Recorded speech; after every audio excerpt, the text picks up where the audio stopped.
जब देवता आपस में मिले तब एक बार देवताओं में ये बहस छिड़ी कि भगवान शिव के दोनों पुत्रों गणेश और कार्तिकेय में सबसे बुद्धिमान कौन है, किसमें चतुराई ज्यादा है और किसमें बल ज्यादा है। भगवान शिव पार्वती ने दोनों से कहा, जो पहले पृथ्वी की 3 परिक्रमा करेगा वही श्रेष्ठ कहलाएगा। शिव पार्वती की यह शर्त सुनकर भगवान गणेश जी और कार्तिकेय जी गहरी सोच में पड़ गए और सोचने लगे। कार्तिकेय तुरंत अपने वाहन मयूर पर सवार होकर पूरी पृथ्वी की परिक्रमा के लिए निकल पड़े।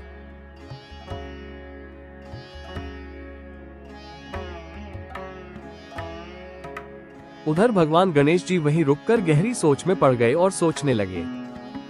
लेकिन गणेश जी का वाहन था छोटा सा मूषक चूहा। वो जान गए कि उनके लिए पूरी पृथ्वी की परिक्रमा समय लेने वाली होगी।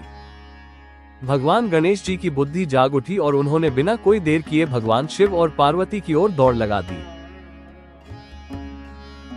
गणेश जी ने सोचा, मेरे माता पिता में ही मेरा पूरा ब्रह्मांड है, तो क्यों न मैं इनके 3 चक्कर लगा लूं।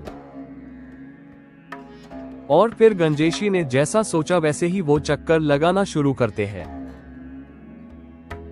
माता पिता शिव और पार्वती की 3 बार परिक्रमा की और उन्हें प्रणाम किया।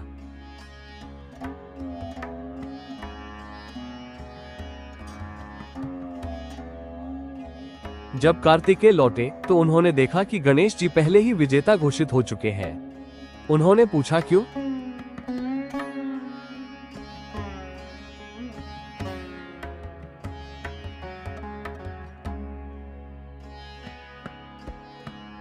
भगवान गणेश जी अपनी जीत का जश्न मानने लगते हैं और खुशी से उछलने लगते हैं। बाकी सारे देवताओं भी बहुत प्रसन्न होते हैं और तालियां बजाते हैं।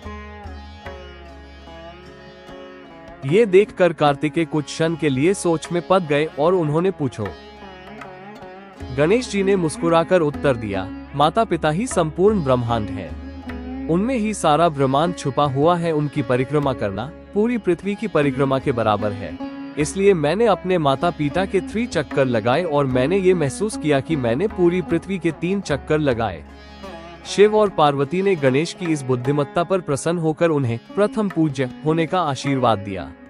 ये कहानी हमें सिखाती है कि सच्ची बुद्धि केवल तेजी में नहीं बल्कि सोच समझकर सही निर्णय लेने में होती है।